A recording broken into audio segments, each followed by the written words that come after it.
Hey, hello everyone. Guys, can you see my screen and can you hear me clearly?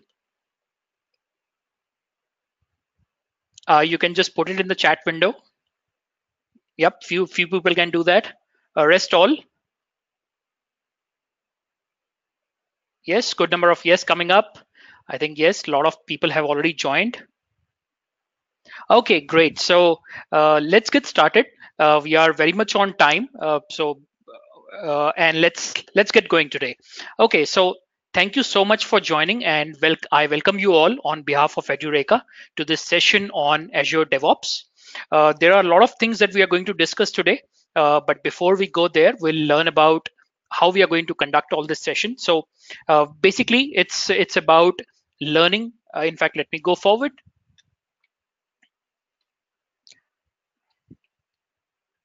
All right, so let's see what we are going to cover today. We're going to learn what is DevOps. Now, when we talk about DevOps, we're going to touch upon some of the basic concepts of DevOps. Then we'll learn about what is Azure DevOps. Now, before we learn about Azure DevOps, we'll also learn about what is Azure.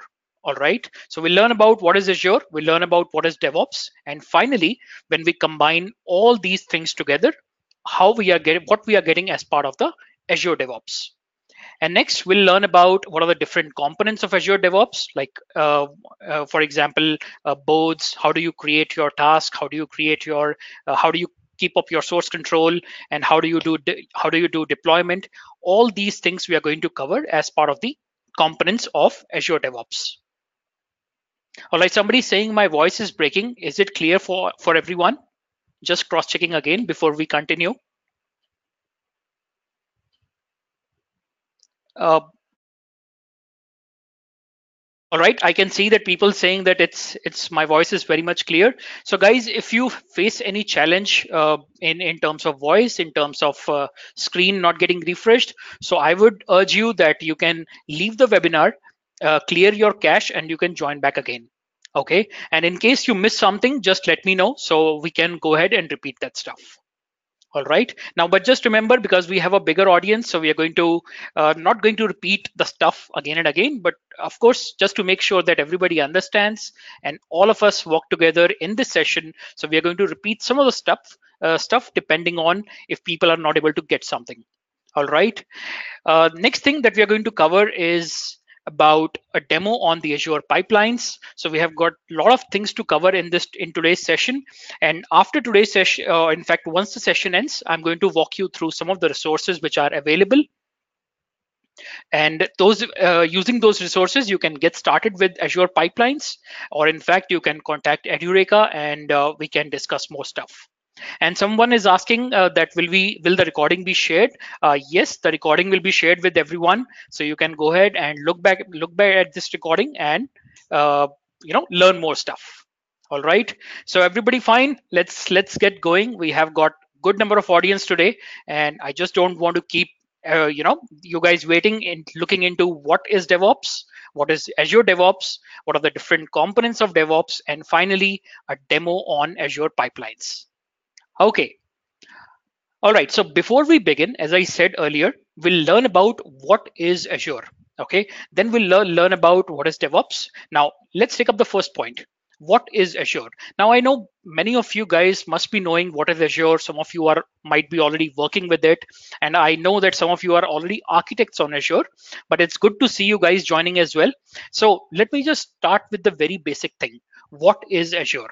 Now, Azure, it's a cloud computing platform. You must have heard about Amazon Web Services. You must have heard about Google Cloud Provider. In the same way, we have got the Azure platform, which is a cloud computing platform provided by Microsoft.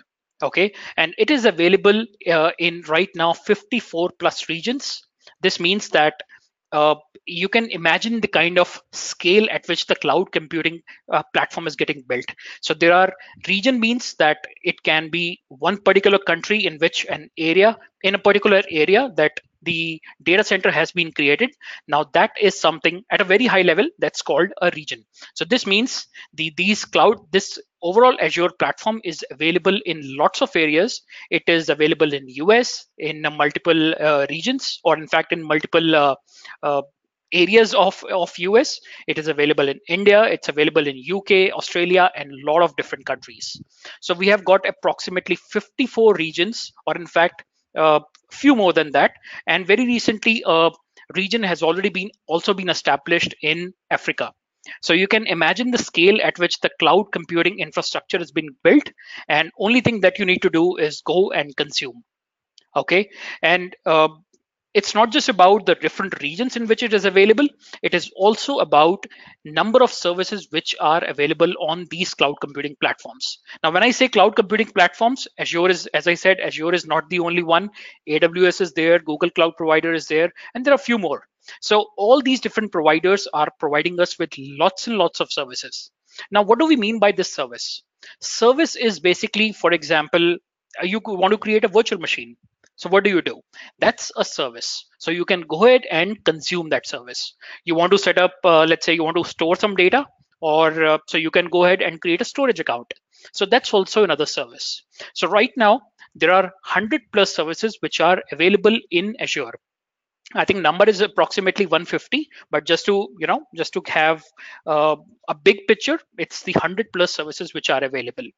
Now, the other important point is that it's available in 140 countries. Now, regions are available in 50, they are more than 54, but then the services of Azure are available in 140 countries. Now, you can think about it. You're right now in one country. You are working with, so you can start working with the cloud computing platform.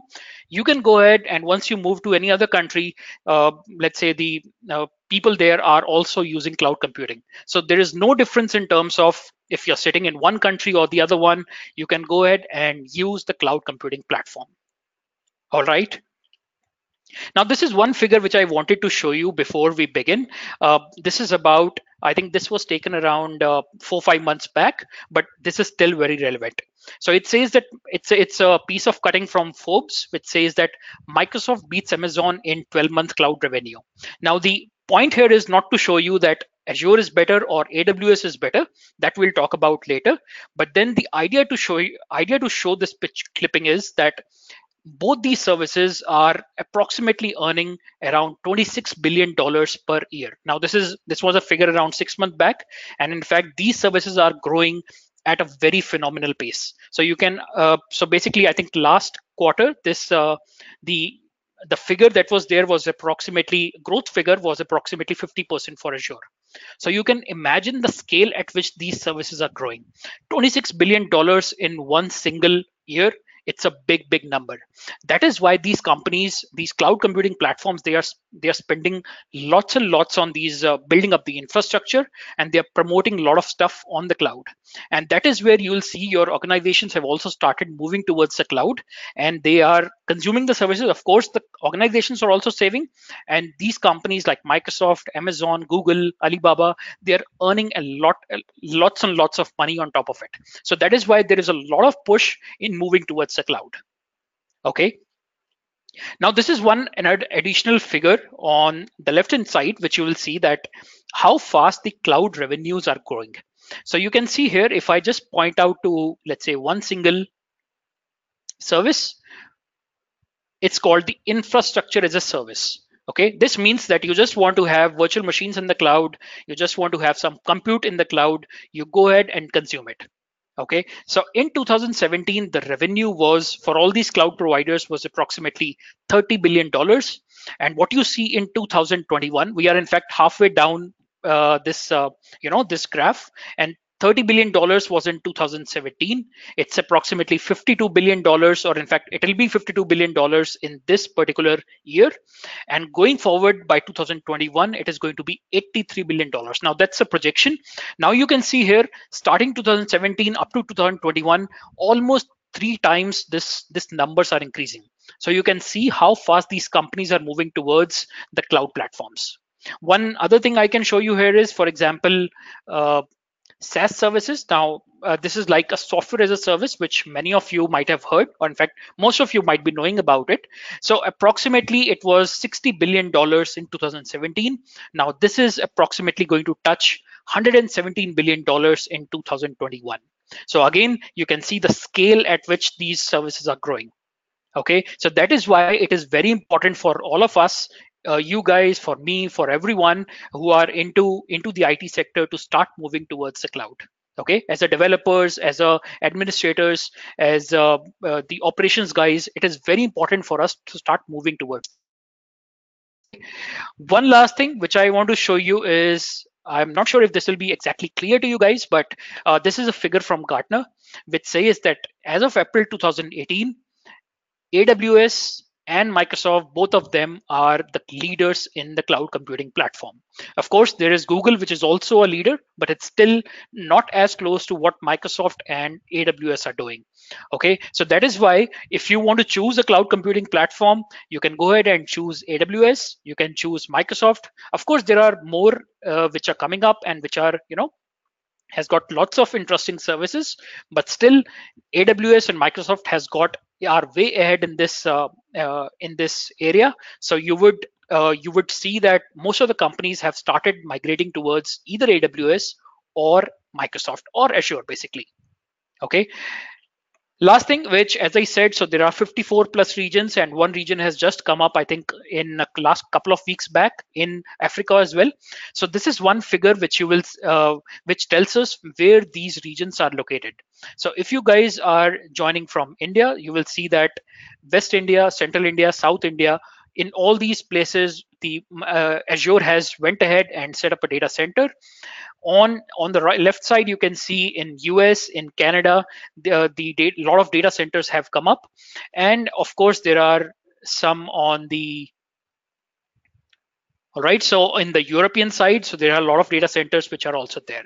Okay, so this is how the Azure data centers have come up across the geography, and you can go ahead and consume resources or build your resources in any of these regions. Okay, all right, so let's get going now. I think we have already talked about what is Azure, but let me just slightly brief you on some of these services which are available in Azure. Okay, so we have already talked about this stuff. What is Azure? Now, when we talk about the features of Azure, the first thing that has come up is on-demand provisioning. Now, what does we mean by on-demand provisioning? Now, for example, if you are working in your on-prem environment, what happens? You have to, let's say, you have an e-commerce site and your requirements are suddenly growing. Now, what will you do? You will actually go ahead and say that I need more physical servers to handle that demand. Okay, so when you say that I need more physical servers, this means your company will have to raise a PO, a purchase order. You'll have to provision the machines or basically buy the machines. Once you get those machines, you put it in your data center, then you do all the configuration changes, you do all the deployments. Everything needs time. Okay, then you, of course, you need to have some cooling in place, you need to have networking in place. All this stuff you have to do in order to scale your applications or even start building a simple application, okay, in your on-prem environment. Now when we come to the cloud, it's straight away, it's an on-demand provisioning, which means now if I want to start building an application, I can simply go ahead and provision a particular resource in the cloud or pick up a particular service and provision it in the cloud in just a matter of seconds. All right, so this is what we get when once we move to the cloud. If I want to scale, if I have, let's say right now, one VM and suddenly I want to scale it up to 100 VMs, can I do it on-prem? Very, very difficult. So when it comes to the cloud, scaling from one VM to 100 VMs is just a matter of seconds. All right, so this is what we called as a on-demand provisioning. Second thing is about scalability, which I have already just pointed out. So if you just want to scale out, which means you want to add more and more resources in your applications, you can do it in matter of minutes and seconds. The other important point to note here is that in case your e-commerce site requires a lot of resources during the festive season, so you go ahead and provision that provision these resources in your on-prem environment, and that's it. But after the festive season, what happens? The demand comes down. Now when your demand comes down, the additional infrastructure that you have purchased and provisioned, it's lying waste. Okay, so in those cases, you have already spent the money as part of your capital expenditure. Now when you come to the cloud, what you can do, you can provision on demand, and then once your demand is not in place, which means there is not much requirement right now, you can scale down. So when you scale down, you only pay for what you are consuming. Okay, that is the point number 3. Pay as you consume. So if you are right now building a normal very small application in your dev environment in the cloud, you just pay for one single VM.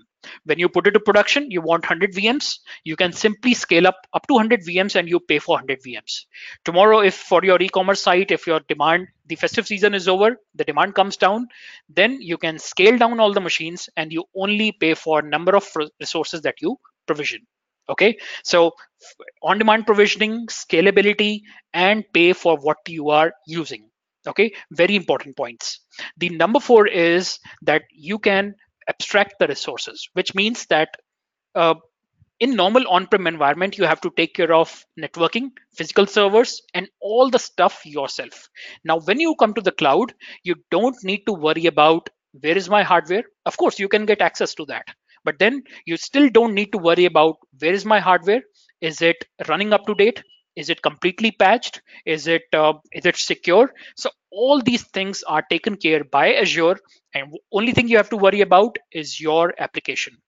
Okay, of course, there is one more point is about efficiency of experts. So this means that if you know, if let's say you are into .NET, okay, you know how to build .NET applications, or if you are into Java, you know how to build Java applications, or maybe PHP, Python, and all the different language or the infrastructure, which, or basically the frameworks which are available, you can go ahead and build your applications in whatever environment you want or whatever languages you want. And then you can simply come to the cloud and deploy your application. This means that you don't have to worry about that if I'm coming to Azure, do I need to know .NET? The answer to that is no. Okay. And in the same way, if you go to AWS and if you think that I'm a .NET developer, will AWS be useful to me? The answer to that is yes, because you can go ahead and create an application in any platform. Whatever skills you have, you go and build your applications and you can deploy it in any cloud platform. All right. So the last thing is about measurable, which means that whatever you are consuming, it is measurable in terms of some metrics, and whatever you are consuming based on those metrics, only thing that is the only thing you pay for. Okay. So somebody, I think Arinjay is asking, do we have demo on this deploy activity? Yes, Arinjay, I'm going to show you one small demo on Azure Pipelines. Once we'll go there, and there you will see the deployment activity. All right. Okay, so let's talk about the Azure platform, as we have spent some good amount of time on this, but still I want to just focus slightly more on the Azure to let you know that what different kinds of applications or what different kind of services you can consume on Azure, which means that if you have got a messaging infrastructure, you can provision something called as service bus. Now this is just this is just a very, as I told you earlier, there are approximately 100 plus services which are available. So this is just a glimpse of what you can do. If you want to build a messaging infrastructure, you can go and consume something called as basically the messaging infrastructure in Azure in the form of service bus. If you have got applications, you can put it on VMs, you can put it on infrastructure backed services like Service Fabric, you can have Docker containers, you can use Kubernetes, or you can use the serverless platforms like app services and deploy your applications. And then if you have on the other side, if you have got database requirements or if you have got storage requirements, then you have the SQL Server, you have got MySQL, PostgreSQL, SQL Data Warehouse, or in fact, you have got uh, lots of different, lots things like Azure Storage, Azure Data Lake. So all these services are available. Of course, they have their different use cases, which you should learn about. Then only you go ahead and start consuming these services. All right. And on the other hand, all this infrastructure is completely managed by Azure, which means you do not have to worry about where is your infrastructure. Or in fact, for example, right now I'm sitting in India. So I can go ahead and in fact, create a resource or provision a resource in US. So this is as simple as doing it in your laptop. You just go ahead and create a resource in any other region and you are good to go. All right. Okay, so let's learn about few more Azure services. Guys, let me know if I'm going, any fast on this. Let me know. I can slow down here. And if you have got any questions, so feel free to ask. I would like to answer those. Okay, because it's a bigger group. Any questions that come up here, I'm going. Once we'll answer that, I think most of the people will get clarity on different services. All right. So feel free to ask any questions that you have. All right. Some of the questions I'm going to take up during once we are going through the demo. Some of the questions I might skip, and we can take it up at the end as well. All right. Okay. Let's just spend a couple of more minutes to learn about what kind of services Azure provides. All right. So we have already talked about some of the basic services in the previous slide. Now, the things that you need to consider is basically what kind of compute options are available. Now, if you're coming from not just from the application world, if you're also coming from, let's say, a BI world or big data world, then also you have got a lot of compute services which are available. For example, virtual machines, app services, or in fact platforms like Databricks and Spark and all that stuff which is available. You can go ahead and select the compute infrastructure in the cloud. All right. Then of course we have got, if you have a lot of already resources or a lot of in fact your uh, applications which are running in your on-prem environment, and you want to do the migration into the cloud.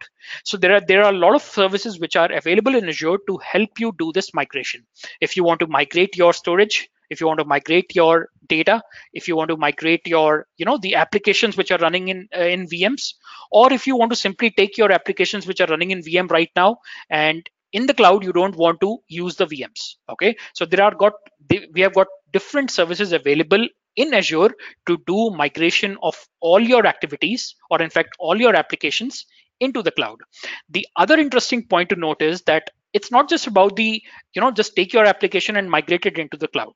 Okay, it's also about building up hybrid applications, which means that you can build up an application which is running on prem, but then you want to extend some part of the application onto the cloud.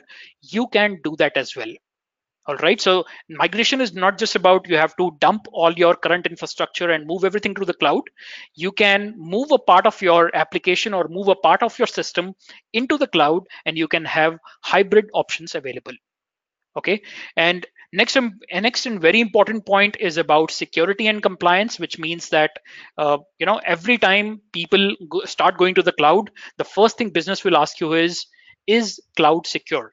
Okay, so I can tell you that security and compliance has been built right into these platform services, like either for Azure or AWS or any other provider. So Azure is also very, very secure. In fact, there are tons of ways in which you can provision your security to make sure that it is very much compliant with your on-prem resources. It is also compliant with your organization policies. Okay, and of course we have talked about storage as well. So in case of storage, we have got lots of options. You want RDBMS or the relational storage, you have got SQL, MySQL, PostgreSQL, SQL data warehouse, and lots of different services. If you simply want to dump your files, if you have got, for example, uh, YouTube like application, you want to do some streaming of data, you want to store some video files, you want to store some audio files, you can provision Azure storage. You can use for and of course for big data processing you can use data lakes. So all these different storage options are available in the cloud. Okay, all right, so few more things. Database we have already talked about. Then of course the messaging infrastructure. If you have got the messaging based architecture, which means you have got two services running separately, but you want both of them should collaborate with each other by sending out messages to each other, so that you can do that in Azure. Okay, and networking is a very important and very big concept in Azure. This means just like your on-prem network, you can build very same networks in the cloud, and they are as secure as your on-prem networks. And in fact, I'll go to this extent of saying that whatever you provision in the cloud, it can be even much more secure than your on-prem environment, because there are lots of the security features which are being handled by Azure.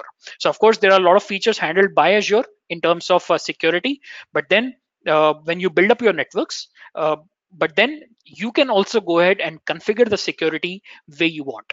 Okay, so just like your on-prem environment is as secure as you want it to be, in the same way you can make your cloud environment as secure as you want it to be.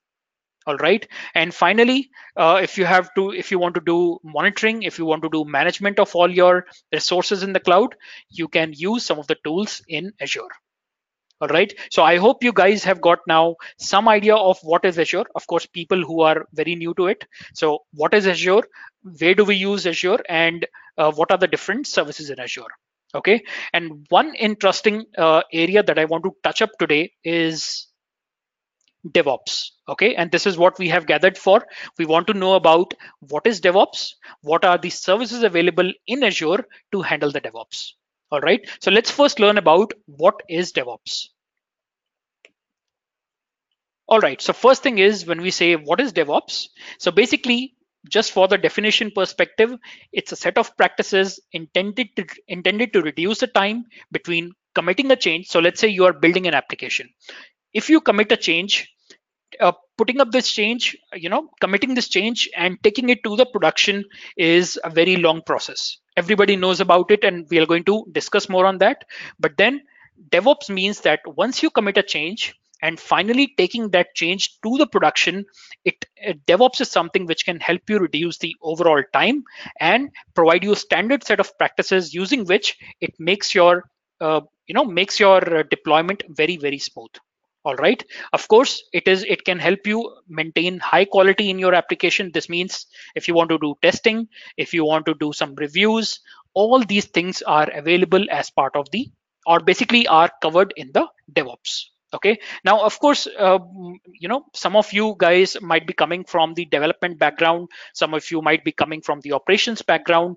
So this is a place where both of us meet together. The developer, the operations guys, they come together and work together. So so far, in our normal work environments, if we are not into DevOps, what do we do? The developers have the responsibility of doing some coding, building that, and finally putting it into a source control. Once you put it into a source control, the test team will actually go ahead, take that source control, take that source code, do their own builds, and start doing the testing on top of it. Now once they are doing this testing, they'll do some test stuff, push it back to the development team, and this to and fro keeps happening. Okay, once all this testing is complete, then you put everything into the operations bucket. Then you tell them that yes, we are done, we have completed everything. Now you go ahead and make a release of it, do the deployment, do the operations on top of it, keep monitoring the stuff. If you face any challenges, then inform the development team. Now this used to be a very siloed approach, so developers and testers working separately, the operations guys are working separately, and there is a very, there is used to be a lot of friction between these two areas. So now when we come to the DevOps environment, these two set of people, they have actually become one, which means you together do the development, you together put it into the source control, you do the testing, and finally you go ahead, because as a team, it's not just individual people, it's a team. So you go ahead and do the release, you do the deployment, and finally do the monitoring, so that because if you have started developing something, you know that what is the best thing you have developed and how you need to handle that. Okay, so this is one area where the developers and operations, they come together and work as a team. Okay, so there is friction can be reduced, there is the time to market becomes faster, and the quality even becomes much better. Okay, of course we are going to, do not worry if you do not get the 100% of what is happening, but then the overall idea to understand is that now the developers and the operations, they come together and work together as one single team. All right, so just for this, a very small diagram, the developers, they'll build something, they'll start pushing it to the operations team. So you do the deployment, you take care of everything.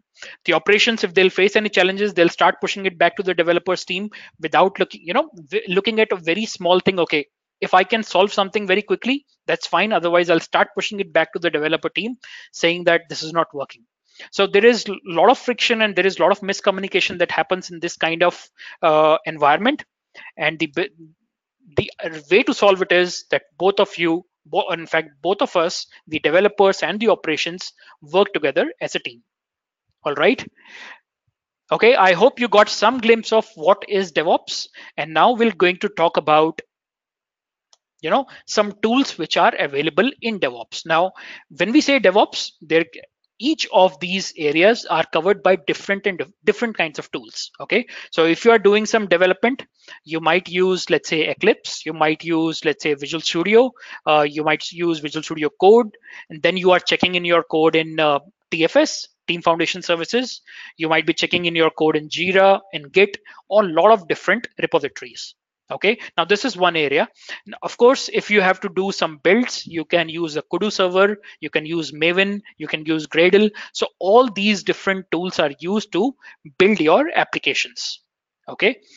Finally, if you are done building your code and if you have done all the check-ins, then the testing happens. You might be using Selenium, you might be using JUnit, Jenkins, or not Jenkins, but you might be using Selenium or JUnits to do the testing of your applications. Now, again, you can see here all these different areas require different kinds of tools. Okay, and if you are releasing something, then of course you can use Jenkins and Bamboo to release your stuff. You can do the finally you do the deployment. All right, so there are different tools to do the deployment, and then you do the operations, which means your operations team is sitting there and doing all these operation stuff, and they are monitoring this stuff using different tools. Okay, so when we say that we want to build a DevOps platform, we want all these tools, what you see here, all these tools to work together so that you can do this activity without having to do any manual intervention. Okay, and this is where we are going to spend our time, in fact our next 1 hour, into looking at how these tools can be used when we go to Azure DevOps.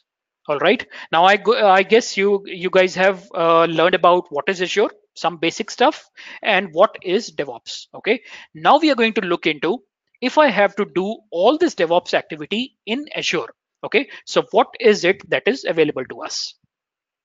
So Sujan is saying, is it required to know all these tools as a DevOps person? Good point, Sujan. The answer to that is no, because you don't need to understand each and every tool. So basically, if you are, let's say, doing development of a .NET application, so you are happy doing it in Visual Studio and that's it. Okay. If you are working in, let's say, Java, so you are happy working with Eclipse and you're good. If you want to do check-in into Git, if you want to do check-in into, let's say, TFS, so all these are different tools as part of different steps. Now we don't need to, of course, in the code also, you can have Eclipse, you can have TFS and stuff, but then we don't need to worry about all these tools. In whatever tools you are comfortable building your application, deploying your application, testing your application, you can do that. All right, yes, you're saying you got it. All right, so let's go forward now. And now let's learn about what is Azure DevOps. Okay, so DevOps is basically, so Azure DevOps is something which is providing us all the set of tools integrated into one single environment. This means that if you know how to work with Eclipse, if you know how to work with TFS, if you know how to work with Git, Selenium, all these different tools, then you can use Azure DevOps. Okay, or in fact, in my case as well, I didn't know a lot of tools, but still when I started learning about Azure DevOps, I started learning about all these things as well.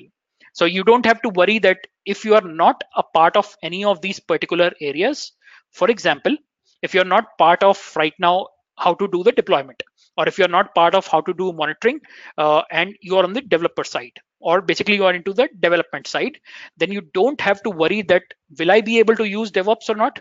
So the answer to that is yes, you will be able to use the DevOps, or in fact that will help you move towards the DevOps even if you know maybe a couple of parts of it.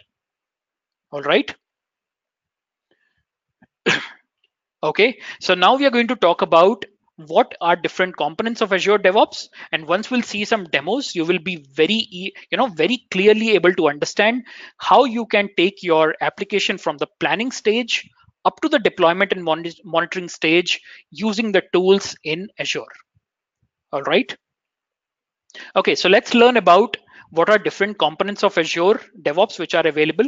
Now, let me just show you all five actually. So there are five different components which are available as part of Azure DevOps. Now, first thing that we need to know is about Azure boards. Okay, so I know, in fact, there are people who come from the Scrum background. Okay, they are, or in fact they are coming from the project management background. They know how to uh, create some features, they know how to create epics, they know how to create the stories, they know how to create tasks and all that stuff. And then there are, of course, there are developers who themselves go and create the task on which they are going to work. And there are testers who just want to create some test cases, and after the test cases are done, they want to create the bugs which they find in the system. Now, all these activities can be done as part of the Azure boards. Okay. Number two is, of course, after you have done all the planning, after you have created all the epics, all the features, all the stories, tasks, and everything, second thing you want to do is do the development. Okay. Now, once you are done with for example, you start doing development in TFS, you start doing development in Eclipse, any ID that you want to use, you can do the development. Okay. Once you are done with the development, now you want to push all this into a source control. Okay. Now, this is where Azure repos will come in, and it will help you basically store all the information. Now, I hope that most of you people know about source control. So in the source control, you check in your code. Okay. And Azure repos is a place which provides us with a lot of different repositories. In fact, right now it's two.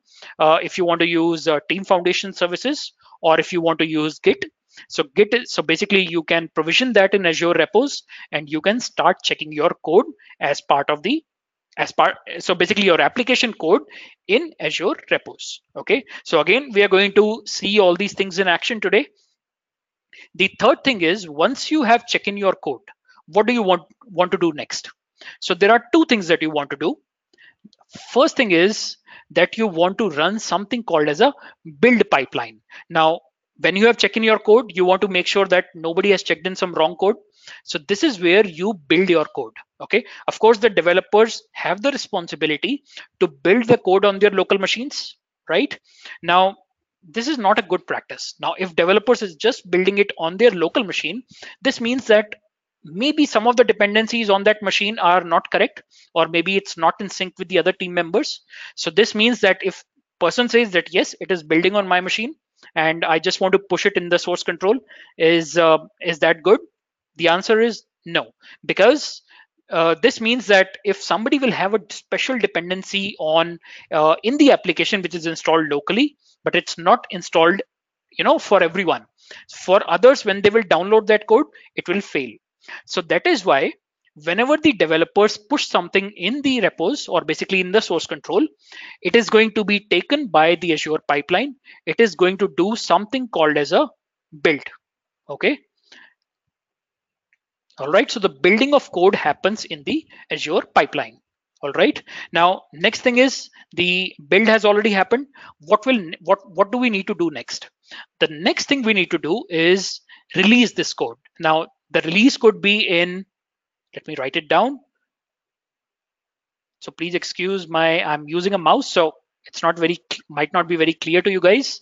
So I'm going to release the code. Now I can release it in the dev environment. I can release it in, let's say, pre-prod or UAT environment, or I can also release this stuff in production environment. Okay. But normally what do you do? If developers check in something, we do the build of the code and then we release it in the dev environment. All right. Now, once it goes to the dev environment or maybe in a test environment, it is going to run. After it run completes, then you would want to run some kind of, some test on top of it. So let's say you have deployed a web service. So if you have deployed a web service, you would want to test if it's behaving correctly. So, or if let's say you have deployed a web application, you want to check if everything is looking fine in that web app or not. So there you can run manual test cases, automated test cases. You can even do the exploratory testing. All that stuff can be done as part of the Azure test plans. All right. And finally, once all this test plans is done, we can again use the basically the pipelines to release something to different environments like UAT, production, and all that stuff. Okay, and remember all this, while all these things are going on, there are a lot of things you can configure, like workflows, or in fact, let's say approval workflow. So if you are checking in something, you want to make sure the review happens, so that can be taken care in the Azure repos. If you are releasing something to the UAT environment, you need, let's say, an approval from your team lead, or you need an approval from the program manager. So all these approvals are by default built in into all these services. All right. Now, one thing which I haven't touched upon is Azure artifacts. Now, this is something, for example, let's say you have got 10 projects, and all these 10 projects have got common dependencies. All right. It may not be common in all, but let's say 3 projects are using one dependency, 5 projects are using some other dependency. So what you can do, you can collect all these dependencies and put it into a one single location called Azure artifacts. Okay, so I'm going to show you few of these things in demo today, that how you can use Azure boards, Azure repos, Azure pipelines, and of course, I'm not going to touch in the demo on test plans and artifacts, but then of course, I would, I can give you some resources which you can use to get started. All right. Now, I hope everybody understood this overall infrastructure. We have got Azure boards to create our work items. We have got Azure repos to store our code. We have got Azure pipelines, which can help us do the build of the code, release of the code into a particular environment. Then we have got Azure test plans, which we can use to do our testing, which could be manual test cases, automated test cases, exploratory testing. All that can be done as part of the Azure test plans.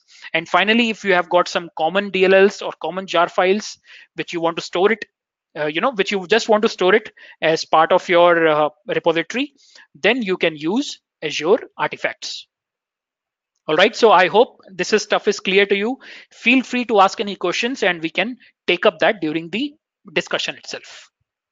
Okay, now let's look at some of the more things. Now, first thing, as I said, is Azure boards. So we have got 5 different components as part of Azure boards. All right. So as I said earlier, Azure boards is a service for managing the work of your software project, which means you want to create some, let's say, epics. You want to create some features, basically some tasks, some product backlog items. You want to create some bugs. All this can be handled in Azure boards. Okay. Now, this helps you, let me see how many of you have done, how many of you are working in the agile environment, or how many of you know what is agile? Anyone? Yep, some people saying yes, they have worked with agile before. Okay, so I see some good number of people saying yes, they have worked with agile. So guys, basically for you, if you know how to work in the agile environment, then Azure boards is one place that can help you basically do the same, have the same agile environment in basically in Azure. Okay. Yep, some people still saying that yes, they know the agile process. Good to know that. So this is what you can do in Azure boards. So you can set up that I want to follow the agile process. I want to follow the Scrum process. I want to use the Kanban. So all these things are available as part of the Azure boards. Okay, so it does not matter that what kind of process you want to follow. Now, I know that a lot of people know about agile. Is there anyone who know about SAFe? SAFE, safe? No one? Yep, one person. Okay, I think, yep, couple of people saying yes, they know about it. So guys, I'm also an agile and safe certified. So I know there are different processes, and all these different processes can actually being handled by Azure boards. All right. So what you can do, you can go ahead and create work items. Then you can have the backlogs. Now I'm going to tell you what is a work item and what is a backlog. And then we have Azure boards. In fact, board is something where you will see, all kinds of, basically you can run some queries and see that what are the different, let's say, what is something in a particular sprint. Okay. Or let's say, what are the tasks which are active, or what are the tasks which are closed. Okay, so all these things, or let's say if you just want to say that what were the tasks which were released in this particular a particular sprint. So all this information you can get it from the boards. Next thing is about sprints. Now, many of you are, I know that you just told me that you're working with sprints. So what you can do, let's say a sprint is of 15 days. So in 15 days, what are the work that we are going to accomplish? So those things, or basically those tasks or features, they go into sprints. All right. And finally, we have the dashboards, which can help you have the overall picture of what is the progress of your particular sprint, or what is the overall progress of a particular release. All right. Okay, so this is what is covered as part of the Azure boards. Of course, we can just talk slightly more on this, and then we'll see that in the demo. All right. Now, what do we see here? We have got work items, pretty simple stuff. Create, let's say, you can see here, this is a bug being created. This is a user story which is created, or basically the backlog item which is created. Then we have the tasks which are getting created. And the same way we have got epics, we have got features, we have got epics, which we can create as part of the work items. All right. Then we have got boards. So you can see that what is basically the particular flow of your particular, or in fact of your current sprint, or what is the flow of your project. All right. Of course, we have got backlogs. Now we can arrange what do we want to do as part of the, of part of a backlog. How do you want to prioritize your different work items so you can deliver your software on time? Okay. Next thing is about sprints. Now, if you guys have not worked with sprint, so do not worry, because we don't want to go into the what are the details of sprints. But then sprint is basically, let's say, a small time boxed window in which you can go ahead and deliver a particular part of your product. Okay, so let's say you want to in your e-commerce application, if you say that we want to deliver the checkout functionality. Okay, so let's say if you are ready to deliver the checkout functionality in 2 weeks as part of the sprint, so your checkout feature or your checkout epic will go inside that particular sprint. Okay, so once it goes inside that particular sprint, the whole team starts working towards that particular area. Okay, and what they do, they try to complete all that stuff during that 15-day time box window.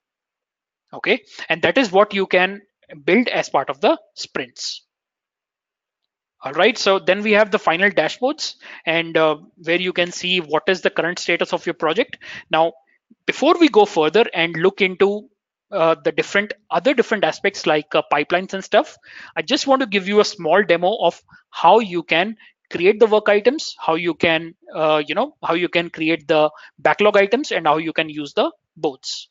All right, so let me stop here for a while.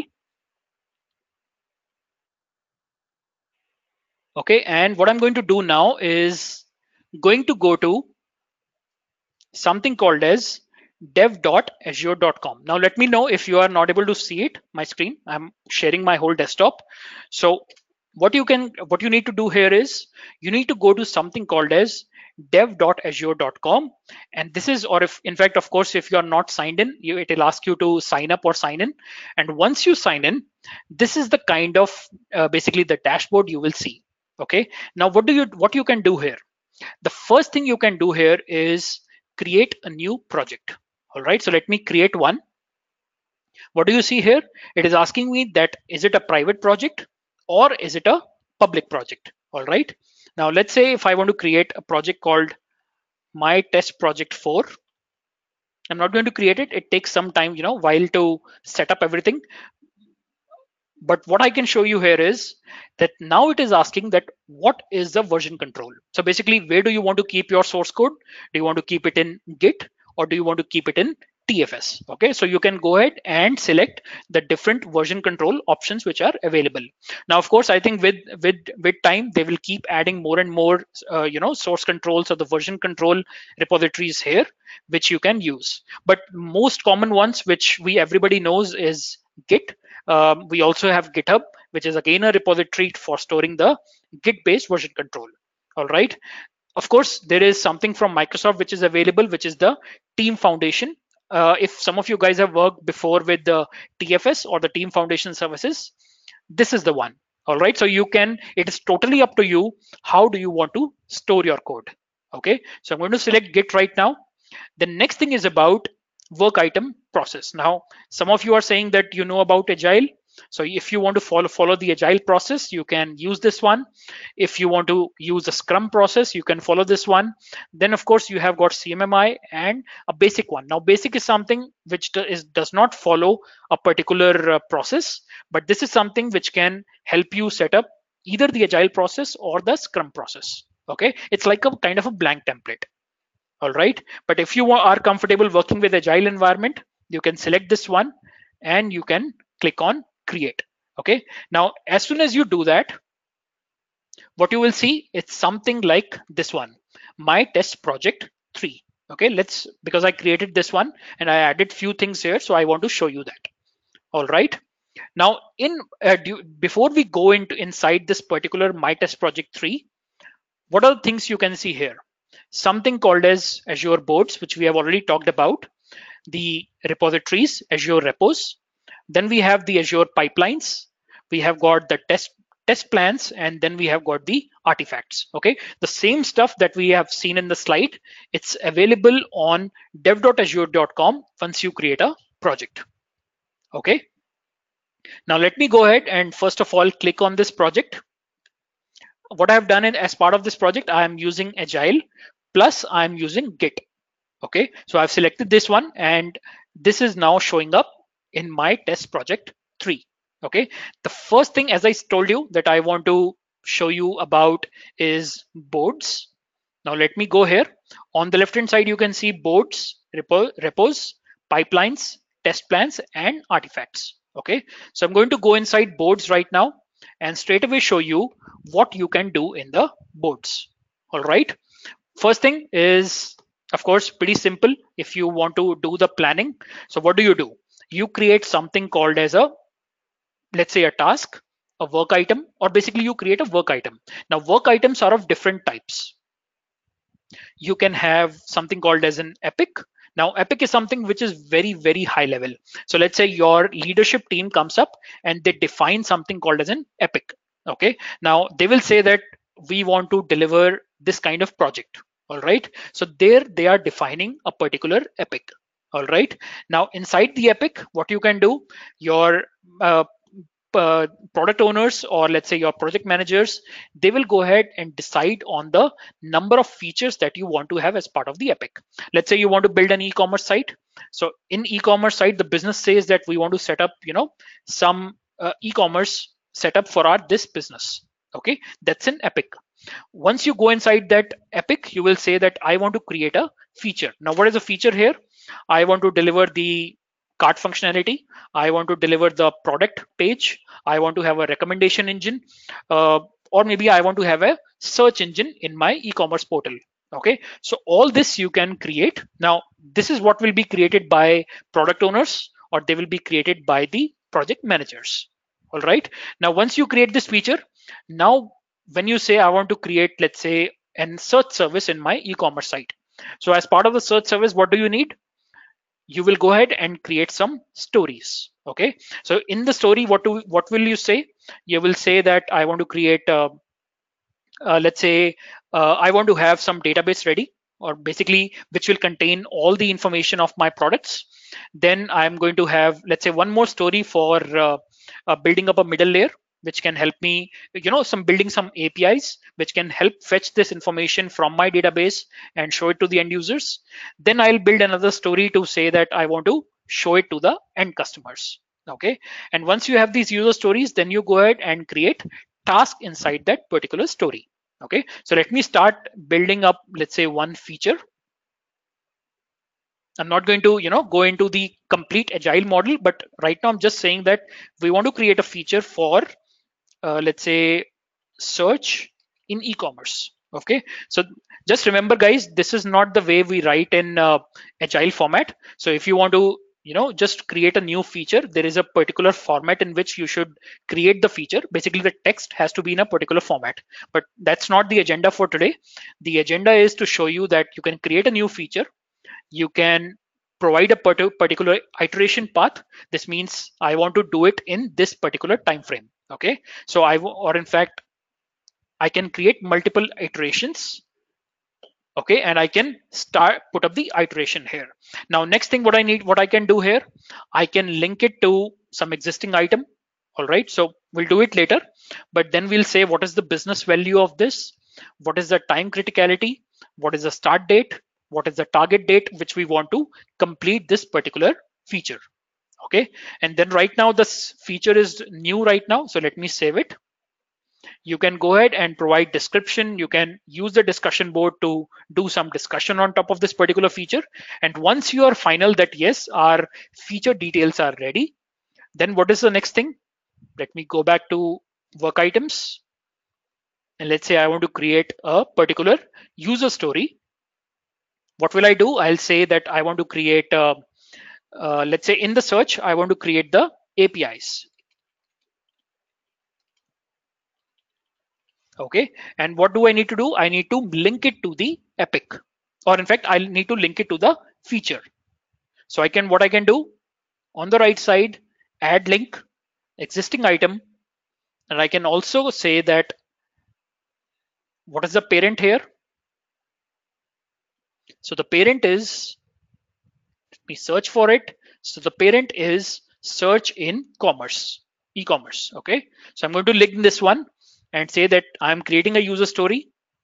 Let me save it. In fact, you can see that if you guys are, if you know about what is story pointing, so you can add story points here. Or in fact, let me tell you this.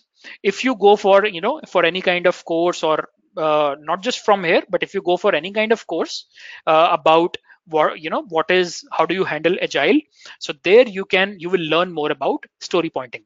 Okay, so you can also provide the risk. What is the, let's say this is a medium risk, what is the priority here, all this kinds of setup you can provide here, that you want to do some architectural thing, or you want to, is it a business feature, all this information is provided as part of the user story.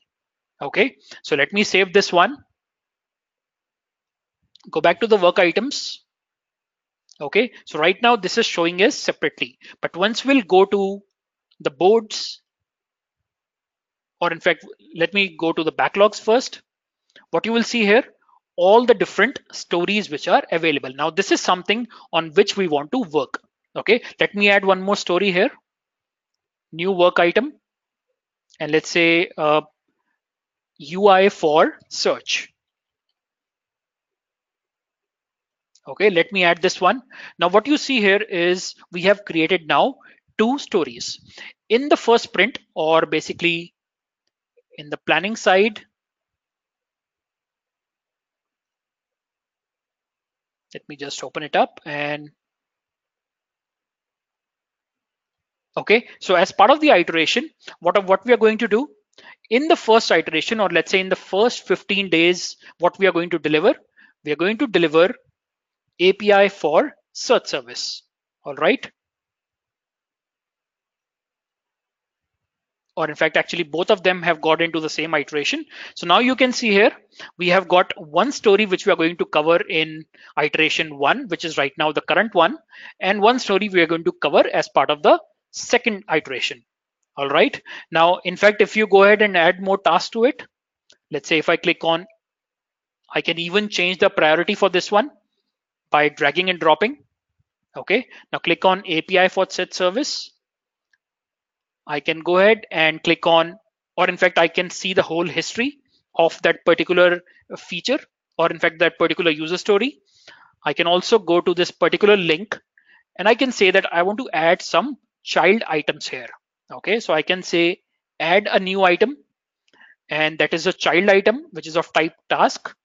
And then I can say that I need to do some basic setup, or maybe let's say some design of my search service.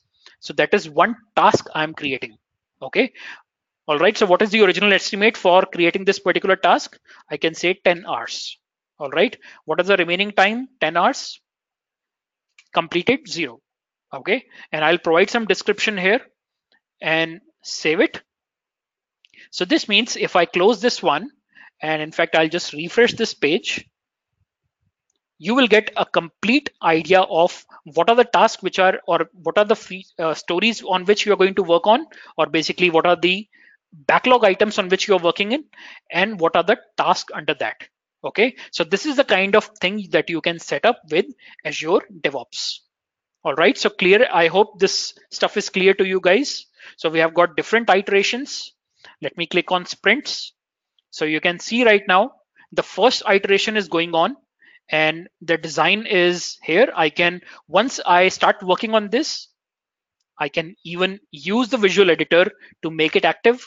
Once this stuff is done, I can even move it to the resolved state. Okay, let me just open this one.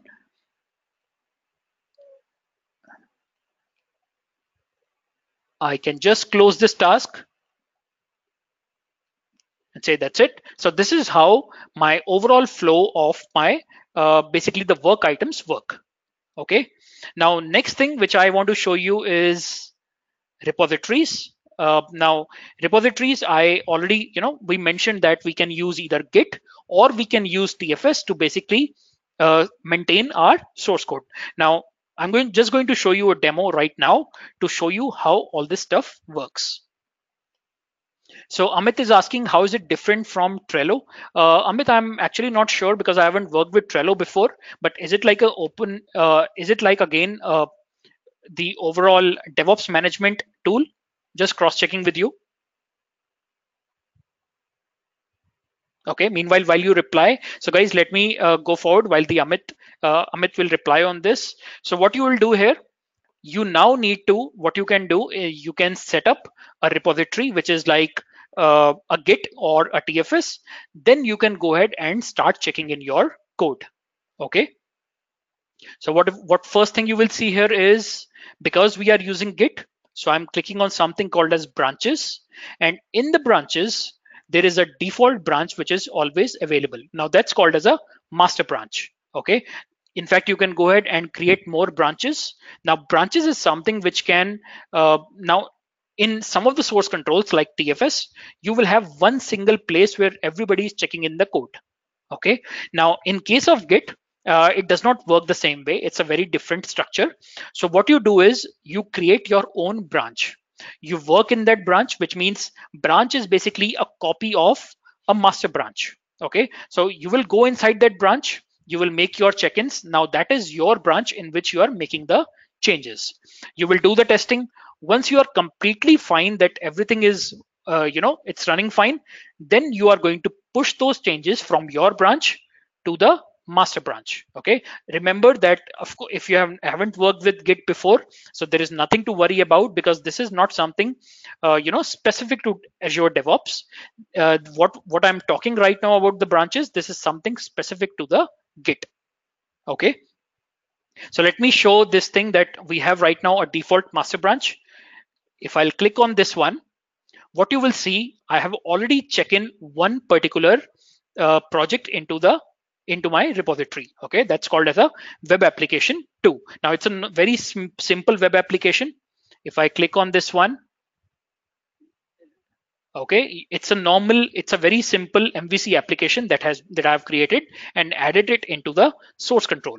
Okay, now do you want to see one more?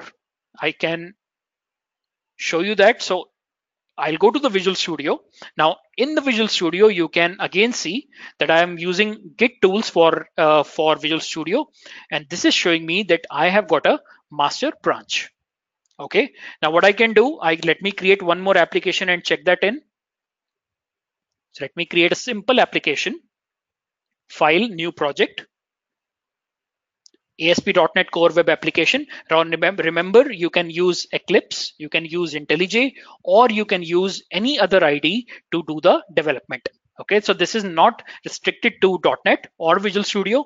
You can use any kind of platform or any framework to build your application, or it can be in any IDE.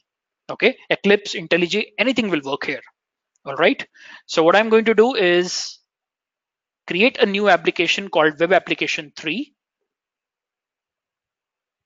Let this application be created.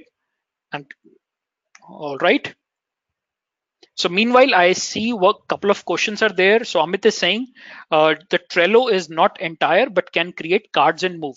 Okay, good point, Amit. So what you are saying is Trello is like one application which can help you manage your work items. Okay, so you can create the cards, you can move the cards around if from, let's say, from new status to resolved status. Or in fact, let me go back to the boards again.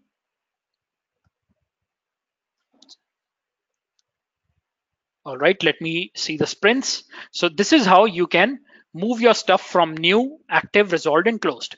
Now this is that's a good point. It's one, Trello might be doing this stuff, but then Azure DevOps is one place where you can do all these activities together. Now I'm just shown you one single thing, how to manage the work items. Now the second thing that we are discussing right now is, now that the work items are there, I'm going to check in my code in the very same location. Okay. All right, so let me go back here, and my application is ready right now. And before we go forward, so Dharmendra is asking, can we use Azure with Jira, or we have dependency to use Azure boards? So basically, Dharmendra, again, a good point. So Azure board is something you can, so Jira is actually another tool. Okay, so there you go ahead and once you are building your DevOps solutions, so you go ahead and create your tasks. Okay, now of course you can do much more stuff, but then Azure boards is something which is separate. Uh, it's you cannot use both of them together. Okay, so Mohammed is asking what is Jira. So Mohammed, do not worry about it. It's another tool to basically do the same kind of activity. But then Azure DevOps is one place which has got a lot of integration points. So I don't want to touch upon what is Jira. It's another kind of tool to handle your work items and also your source code. Okay. All right. So Dharmendra, does that answer your question? You cannot use Azure with Jira because it's Azure board is a separate tool and Jira is a separate one. All right. Now that we have, okay, so let's come back here. Now that we have created our application, what do we need to do? You can see here that my new project is ready. I'm going to simply push this code into the source control. Okay. How do I do this? Let me first of all ignore a few of these items. And what I'm going to do is, okay, I'm going to stage these items. Now, this is something very specific to Git. So if you are not comfortable with Git, do not worry because this is something you can learn very quickly. All right. So what do I have here? I have got my full application, which is web application 3. I can go ahead and check in into a Git repository, which is managed by Azure DevOps. Okay. So I'm going to say checking in web application 3. Okay, also I can actually go ahead and map it to a work item. Let me click on this one and go back to portal, to my work item. In fact, we do not have a work item for development. Let's create one. Okay, so UI for search service. Let's go back to the links. I hope you guys remember now. You can click on add link, new item, and let's say we call it build web app 3. Okay, let's call it create. Okay, I know this is not the way we write the task, but just to give you an idea that I'm just creating a new task called create web app 3. That's it. So it is going to give me the web app 3, create web app 3 task is ready. I can click on this one and the task number is 10. Okay, so I'm going to copy this one, go back to Visual Studio, enter the ID of the work item. Okay, so I'm going to say 10 is the ID, and you can see the basically the related work item. Now what we are doing here, we are creating a new application. When we are checking in the code, we are also specifying what is the related work item. All right, so let me commit all this stuff in the code, sync it back to the cloud, which means now I have checked in into my local environment. I just want to push these changes into the cloud environment. Okay, so again, this is specific to Git. You do not have to worry about this. Okay, just give me a second. I just need to fetch some of these changes.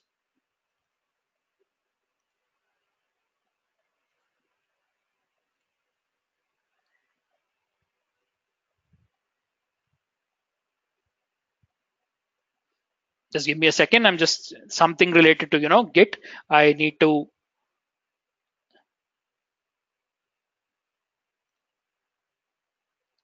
Okay, so I think this should work now.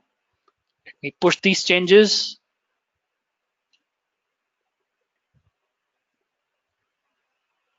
Oh, sorry.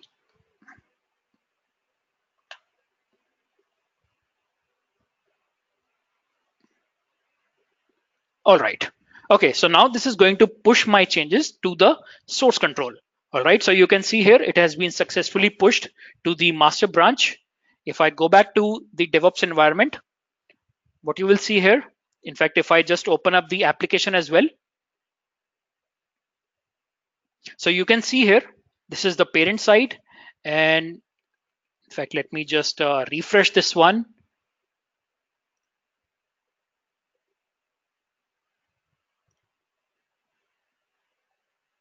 Okay, so what you see here in the description, or basically in my history, I can see that I have done some check-in here. So it is linked to that particular check-in. Now you can start visualizing this stuff. So you have got tasks, you have made your check-ins.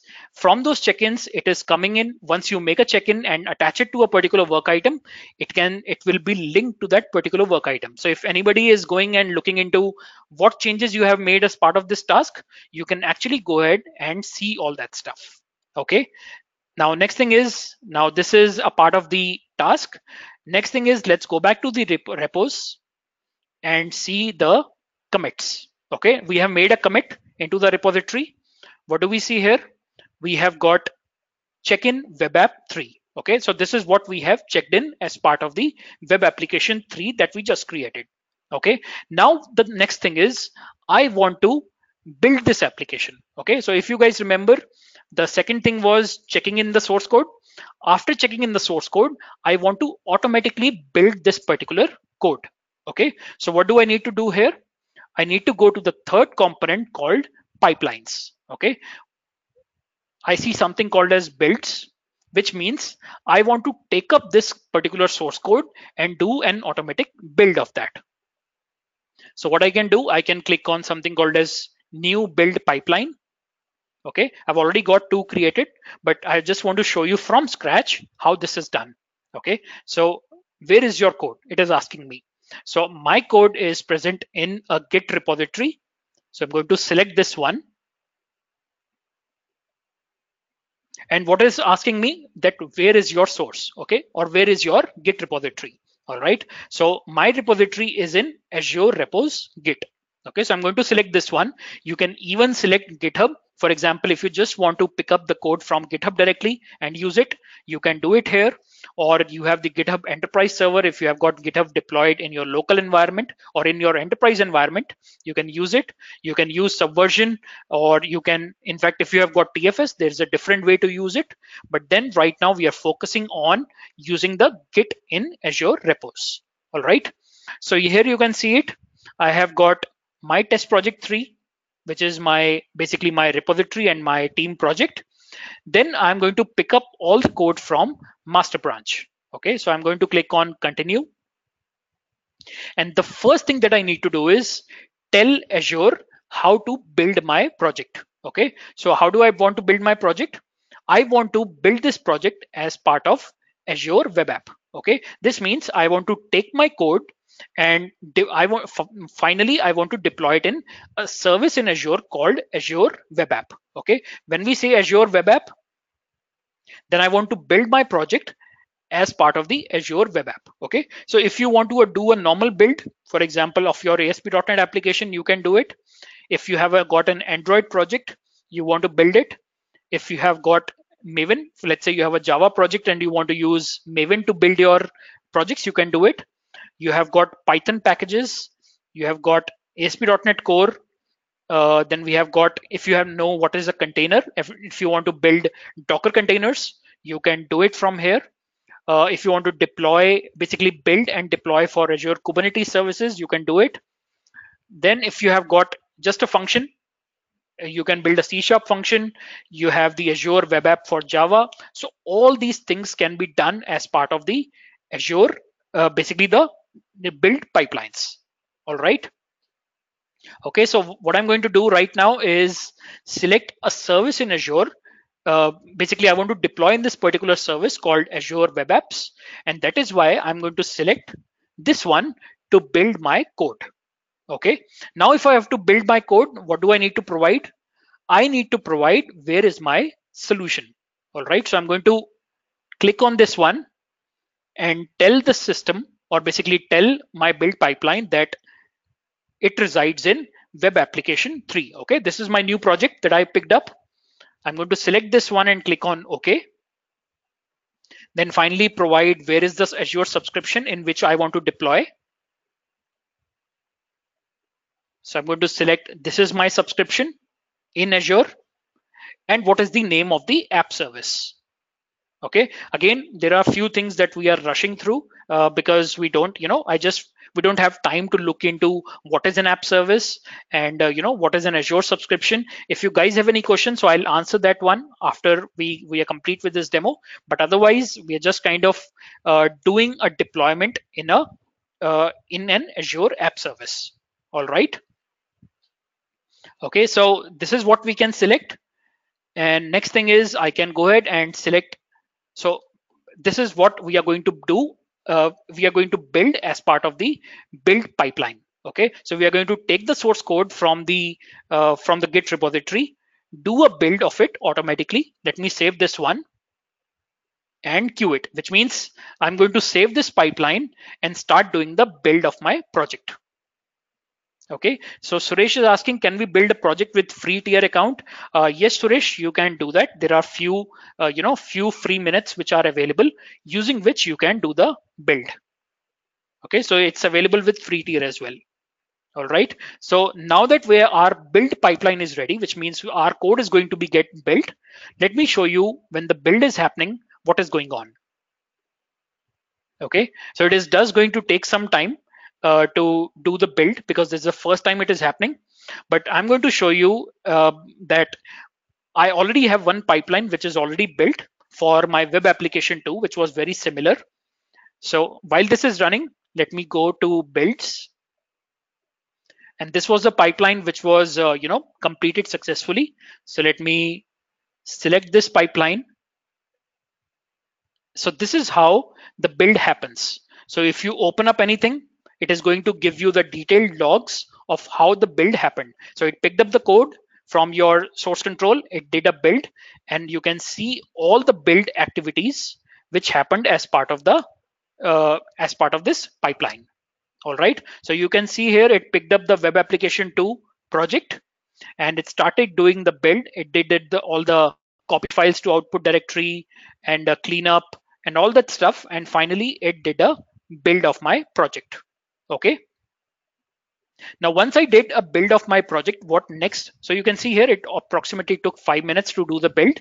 So what you can do as part of your Azure DevOps, as soon as somebody checks in the code, it will automatically trigger a build pipeline using which your application will be built, and if there is a failure, then the person will be informed back using a mail, or using a mail that your code is not correct. Okay, so you have to rectify your code as soon as possible. All right, now once we have done all this build activity, what next do we need to do? We need to release it to a production environment, or maybe to a UAT environment. How do we do that? We do it using something called as releases. All right, so now that this one is ready, either I can click on release and build up a new release pipeline. So let me click on this one and I'll say I want to create a new release. Okay, so I'll click on release 2, and what you will see here, now that the complete build which happened, now it is asking me that where do you want to release it. So I've already created a release pipeline. In fact, let me click on this and let's create a new one as well. Releases, new pipeline, and it is asking me where do you want to do the deployment.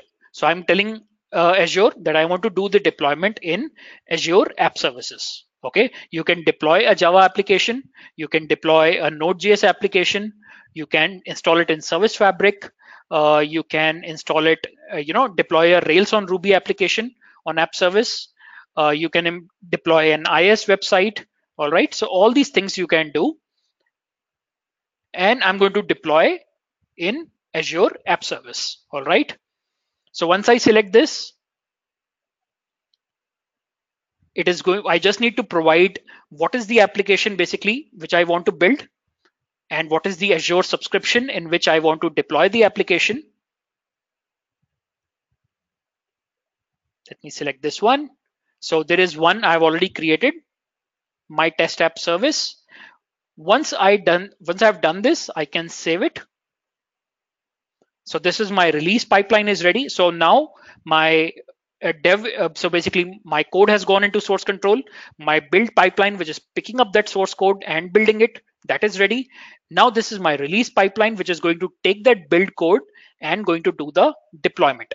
Okay, so I can click on here and say create a release, and that's it. Or in fact, one more thing I can show you. If I go back to the main pipeline, I can even set up who will approve it before it goes into a particular environment.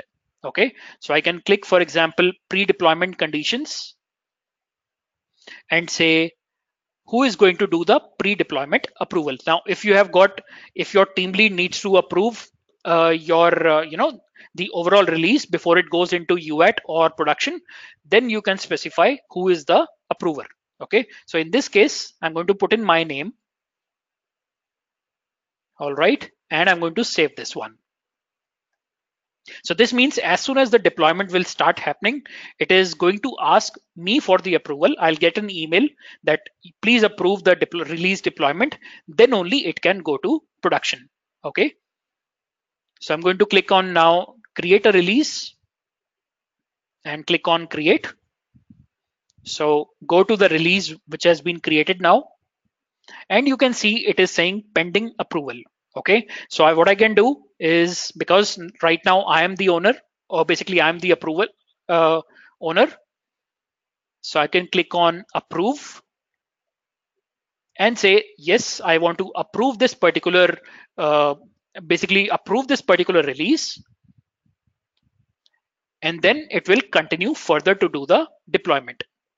Okay, so Amit is saying go a bit slow. So Amit, this is just to show you there are lots of capabilities in Azure DevOps to do all these activities. Now, of course, if we want to learn more about it, we have to spend a lot of extra time. And in fact, there are lots and lots of features which are available in Azure DevOps. So just to kind of give you a hint of what are the things that that can be done as part of this Azure DevOps, I'm just going to cover up, or I'm just covering up all the small things. Okay, but then of course we'll have to just kind of wrap up on time as well, so that's why I'm just going slightly faster. Okay, so let me know if you have any questions. I'll be happy to answer that. Okay, now you can see here the approval is done, and right now this is under queue, which means as soon as the resources are available in Azure, it is going to start the release deployment. Okay, and while this is right now it's in a queue state, I can show you the one which I deployed for web application 2. So I'll go back to the releases. Okay, so this one is already done. In fact, not this one, just give me a second. Okay, so this one is already done. So what you will see here, after basically everything is done, or basically the release starts and it starts deploying, you can see the logs here. If there is a failure in your pipeline, it is going to inform you that there is a failure in the release. You will get email, so you can quickly act on that. Okay, otherwise it will download all your build artifacts. So it is going to download that. In our case, it was a web application, so it downloaded all the artifacts of my web application, and then it is started deploying it to the Azure App Service. Okay, so you can see all the logs. In fact, you can even write custom logs here, that this is what we are doing as part of the release deployment on Azure App Service. All right, so you can see here, successfully updated the deployment history. App service application is running at this particular URL, and then you can use this URL. Okay, now once this release completes, this means our code from the dev environment or basically our code which we created has been deployed into production. Let me go back to Azure now. Okay, and I'm right now into Azure portal, which you can get from portal.azure.com. You can click on my test app service, which we are using for deployment. And if I run this, basically this particular app service, which is basically a platform for hosting the websites, or in fact, platform for hosting, different websites, APIs, mobile applications. So I can click here and see my application is successfully deployed. Okay, so just to summarize all this stuff, now you can see here the application is ready. Of course, Amit, you're asking if video will be shared. Yes, Amit, the video will be shared with you guys as well. Now, let me just summarize on all this stuff. Okay, what we have done so far.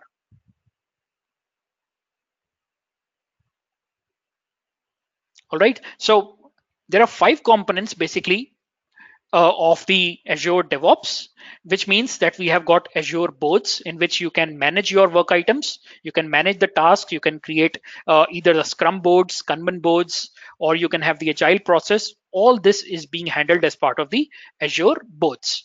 Now, second thing is about Azure repos, where we have got Git and TFS in which you can check in your code and you can manage all the branches, you can manage, the complete Git functionality which is there is available as part of the Azure repos. Okay, so you can check in your source code there. The third thing is about Azure pipelines, in which after you have done the check-ins, you can build your solution and you can also release your solution in multiple environments like dev, pre-prod, UAT, production, all that stuff. Okay, next thing is about Azure test plans, which we haven't covered, but that's what I just wanted to give you an idea of what is a test plan. So test plan is something where you can run your automated, manual, exploratory testing under Azure test plans. Okay, and finally, you have the Azure artifacts in which you can store some dependencies. Okay, so this is the overall picture of Azure DevOps, starting from planning up to the release.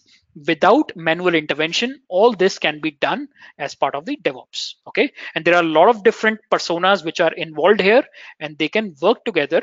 In fact, if you remember this picture, let me show you that. Okay, so if you just remember this picture, so basically now the developers are doing the development. They also build these pipelines. They are doing the deployment because now it's completely automated, and they are also taking care of the production or the different environments. Okay, that is why now the operation teams are also moving towards the development, and development teams are also moving slightly towards the operations environment.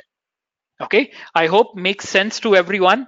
So this is what we have for today. I know we did something, few things very fast, but then just to make sure that we finish up things on time. So that's what I wanted to cover today. And if you guys have any questions, so feel free to ask that and we'll discuss it here. Okay, and Dharmendra is saying if we need to take call which to adopt, AWS, Azure in project, what should be the deciding criteria? Okay, so good point, Dharmendra. First of all, you should evaluate. Basically, first of all, you should decide on the architecture. Okay, how do you want to? What is the kind of architecture that you want to build? All right. Next thing you should see is what are the different services that can help you, successfully, deploy your applications. Okay, it could be actually your applications can be deployed in AWS or Azure. Both are the same. Okay, so you can other thing you can look in terms of pricing. Sometimes people have got enterprise subscriptions, so they go with Azure. Sometimes people who are just starting up, they go with AWS. I think some people, they have the tendency that if you are coming from the Java background, they'll straight away go to AWS. But as I told you, that's not the case, because you can build your Java applications or any other applications and you can deploy it on Azure and AWS. So there is nothing that tells you that that you go with AWS or Azure. It's totally kind of, you just learn about the services, you kind of get into what is the cost, what are the enterprise subscriptions you have. Like some people already have SQL Server licenses. So do they want to actually go with the AWS? Probably not, because they will think that if I use Azure, I'll get more cost saving. Okay, so these are the things based on which you can decide on where do you want to go. Okay, now you can see something like Azure DevOps. I'm not sure if this is available in AWS, but then you can see here how easy it is to integrate all the stuff together. And so you might want to decide, you might decide to go with Azure. Make sense, Dharmendra? So Suresh is asking, thank you for the brief and crystal clear information. So thank you, Suresh. And guys, a couple of things before you guys leave. The first thing is that we are going to share a Google form with you. Now you can provide, some basic information in case you are interested to know more about these topics, or if you want to go for any course.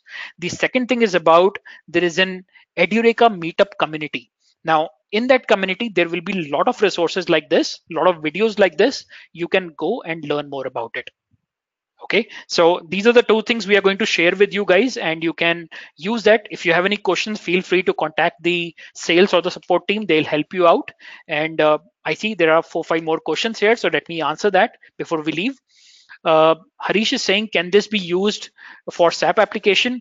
Yes, Harish, you can use the not just the DevOps, but there are a lot of other areas, or in fact, a lot of services which can be helped in the SAP application as well. So Amit is saying, how do operations team do development? Good point, Amit. Basically, I would say that now it's not it's more about mentality. Okay, so people think that no, the operations team cannot do development. Of course, you don't go into hardcore development, but then there are a lot of components, or in fact, for example, if you are setting up a network, okay, you are setting up some databases, so all these things can be handled by the operations team. But the important point to remember is that uh, you both, the developers and the operations team, have to work as a single team. So no more, that time is gone when you had that a development team separate and the operations team is separate, and both of them had a lot of friction.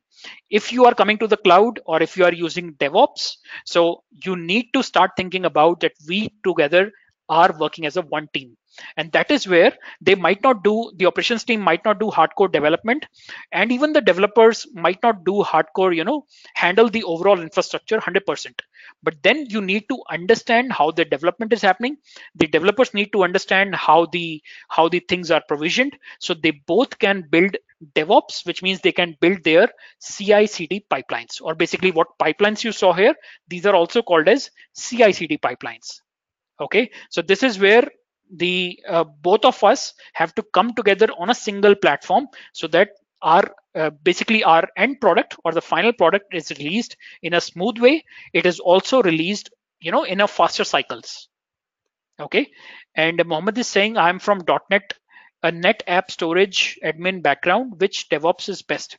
So Mohammed, there is nothing like which DevOps is best, but you can use, so these are only the tools. The idea is to understand basically uh, so the idea is to understand how the DevOps work. Okay, so you can go ahead and use Azure DevOps, you can use different DevOps tools, but I would say that Azure DevOps has got a lot of functionality, so you might want to consider this as well. Okay, and Suresh is saying, I'm certified in AWS Solution Architect. Which platform you will suggest to learn DevOps? Suresh, again, you can learn. So DevOps is not platform specific. Okay, so you can learn it. There is no platform, or even not in the cloud platform you need. But then once you have got tools as part of one cloud platform, it makes it much more easier for you to go for it. So if you have got if if you are in AWS Architect, I would urge you or suggest you to learn Azure, because that gives you a broader horizon and you can understand more and more things. Plus, then you can evaluate the Azure DevOps features as well, and then you can. So I think it's always better to learn about any other technology or the competing technology, so that you understand what is going on. Okay, you just don't want to be in, now it's that time is actually gone where you just learn about one language and you are forever working on that language. Things are changing so rapidly that you have to learn about all these different areas as well. So as part of your question is concerned, that which DevOps, or basically if you're coming from AWS, what should you do? So I would suggest you learn Azure and learn DevOps as well. Okay, so learn about Azure DevOps. This is a really good platform. Git, I think most of the people are using it. Along with that, along with the Git, when you get build release pipelines, you get the work item control, you get the test plans and artifacts as well. So that makes you, a complete platform to learn. Make sense? And Sunil is saying AWS, Azure, Google Cloud, which one is recommended? Or is it the case by case basis? I think Sunil, very similar question, and I hope you got the answer by now. But yes, it is case to case basis. Of course, you need to see which services are available in which providers. Now, Microsoft and AWS are leaders into cloud, but people are still going with Alibaba Cloud as well. So there is nothing that stops you from looking into the other ones. So depending on, for example, what services are there, how do you really want to, what different multiple services, how is it compatible with your current projects? So all these things you can see. So if you are, let's say, coming from .NET background and you see that there is good integration with my tools, or if I have got an enterprise subscription in one particular software. Okay, so that is where, so basically you can go ahead and select your provider based on these criterias. Okay, all these providers, they provide you with very similar functionality. Okay, but it's all about learning these things and just learning about these things. So that's what I would say. Okay, and Sunil is saying that Alibaba Cloud is news to me. Yes, Sunil, a lot of people don't know, but yes, it is there. And Krishna is saying, may I know what is the service bus and service fabric? Krishna, good point. So service bus is about a messaging infrastructure. For example, if you know about what is queues, what is message broker and all that, so that all is part of the service bus. And service fabric is totally different. So service fabric is basically it's a platform for building microservices. So if you have got tens of microservices you are building and you want really scalable architecture, what you can use service fabric. Now let me tell you one important point, so you will really be interested in service fabric, is that Azure SQL, or basically the Azure SQL databases, Cortana, Azure App Services, or in fact, these are very big platforms, and or in fact Skype. I hope you know Skype. Okay, so all these are running on top of Azure Service Fabric. Okay, so Service Bus is a messaging infrastructure. Service Fabric is an infrastructure-backed platform service. Okay, so something you need to learn more about it. So we have got Azure classes as well, where we talk about Service Fabric and Service Bus as well. Okay, and Rajesh is saying difference between Salesforce, AWS, and all cloud service providers. Rajesh, did I answer your question? Because again, all these different kind of providers, they provide you with services. Okay, and based on what kind of services you need, for example, what kind of, all of them will have compute, all of them will have storage, they will have the big data processing architecture services, they'll have messaging infrastructure. So that is what you can, so all of them are providing it. How do you want to use it? Which one do you want to use it? First of all, you need to evaluate. You need to see the, and if you are joining as, for example, let's say an individual who just want to see the market for jobs, let's say you're thinking what would be my future in terms of jobs. Okay, so you will see that AWS and Azure is something which are going very well, and this is what suits me, or this is what it's very closer to me, so I will go and start learning that. Okay, I'll not go for, let's say, from Google Cloud provider if I'm if I'm looking from job perspective. So depending on what are your needs, what are your objectives, do you want to do some certification, do you want to do some look for some jobs in the market, or your organization says that please learn Azure. Okay, or if you are at very high level in the organization, you want to evaluate, is it AWS or Azure? So what do you do? So depending on your needs, you learn about these services. So differences, of course, it's there, but they are very nitty gritty integrate differences, for example, in terms of performance, in terms of scale and all that stuff. Okay, so Venkat is saying, shall we get this PPT and recordings? Yes, Venkat, you will get that. And yep, so that's what I see as the end of the question. So If there is nothing else, so we'll wrap it up for the day. Thank you for staying back for extra 10 minutes, and I hope you liked the session. So if you have got any queries regarding, the courses, or uh, uh, in fact, what more you can learn from Edureka, feel free to contact the sales or the support team. They'll help you out. Okay, so somebody is saying please send the video to all the people. Yes, Venu, we'll send it to everyone. And Nikhil is saying job opportunities in the market for Azure and AWS. Which one has the edge? Good point, Nikhil. Uh, Actually, both of them have got a lot of, you know lot of job opportunities. I actually had a slide earlier, I don't remember where is it right now, but that shows us that the opportunity is growing at a, exponential pace. Think about it. There are organizations who are into AWS and Azure, and uh, they are kind of, or not in AWS or Azure, but they are in on-prem environment. They are moving towards cloud at such a rapid pace. Or in fact, if you remember the first slide which I showed you, so you can see here how fast these companies, the revenues are growing.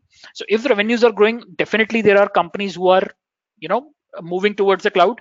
So a lot of company, and they are growing at a very same pace, AWS and Azure. So I won't say that both of them has an edge, or anyone has a particular edge. Of course, Azure, AWS is right now has got much more customers, but then Azure is catching up really fast. So from opportunity perspective, if I'm a developer, I'll just go kind of look into these, evaluate, and go for it. So in terms of jobs, it's very much equal. Okay, and Rajesh is saying, in your opinion, AWS and Azure are PaaS or SaaS? Okay, let me clarify on this.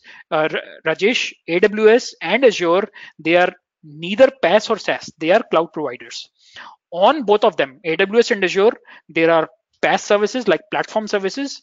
They are software as a service services. They have got infrastructure services. So all these PaaS, SaaS, IaaS, they exist on AWS. They also exist on Azure. Okay, makes sense? Okay, so that's all I see in queries. Uh, so thank you so much, guys, for joining this session, and feel free to send out your feedback, your queries, and the art team will be able to, will be happy to answer that. Okay, so thank you, and see you next time. Nikhil, you have one question. Uh, career growth for the DevOps engineer in the next 5 years when compared with data science, AI, etc. Again, good point, Nikhil. So if you are coming from development background, okay, and first of all, DevOps is something which is not dependent on data science or AI. First of all, you need to learn about DevOps, because now it's no more the time when you do only development and forget about operations. You do development plus you do operations. You understand. So you're coming from operations. So basically, you also need to learn about how do you do these, the build pipelines, release pipelines. How do you handle the infrastructure? How do you handle the networking and stuff? All these things you need to know. Okay, and how your dev teams are using it, that you also need to understand. That is why it is very important for you and for your development teams to work together. Okay, so in the next 5 years is too long. In next couple of years, if you don't know about DevOps, you may not be in a good position. Okay, so learn about DevOps, but definitely learn about Azure or AWS. Okay, so I work normally in the Azure side, so my slight bias is towards Azure, but then it totally depends on you where you want to go. Okay, and Nikhil is saying, okay, Sunil is saying, what is your full name? So my full name is Mohit Batra. And I'm sorry, guys, I didn't introduce myself very clearly, but I actually forgot. Okay, all right. So Rajesh is saying AWS has no programming language to implement application. So how does AWS is in PaaS? So Rajesh, AWS also you can build projects in any language. Okay, so for example, I'm not sure about PaaS services in AWS, but then they are available, and you can build your applications in uh, on any languages. At least for Azure, I'm pretty sure, or in fact, I have done it as well. So you can build your uh, applications in any language and deploy it in as a platform service. Make sense, Rajesh? So Nikhil is saying thank you for your answer. So thank you, Nikhil, and Venkat. Thank you so much to you as well. And guys, before you leave, just remember that we'll send out all these details to you as well, and feel free to contact. So Krishna is saying thank you, and thank you, Krishna, to you as well. So Sainti is saying I'm a VMware vSphere administrator. Please suggest me where to start in Azure for my domain. Sainti, first of all, learn about Azure. Okay, once you learn about all the services in Azure, then I would tell you. Then you'll not even ask me this question. You'll once you learn about all the things in Azure, you will yourself get the answer of where do you need to start. Okay, so if you are an administrator, of course you have to handle the networking and all that stuff, and there can be a lot of things. You can even move to a different domain altogether. So first of all, learn about cloud. Once you learn about cloud, and then you will be good to go. Okay, so there is not one specific area in the cloud that you should learn. You should learn about cloud in general, all the services there. Once you understand that, I think that then you will be in a good shape. Of course, you already are in a good shape, so but then it will make you more valuable. Okay, all right. So all right, so no further questions. We are, thank you guys. I see a lot of people are still saying back for listening to this. And so thank you so much. And we'll see you next time. All right. Okay. So thank you and bye bye.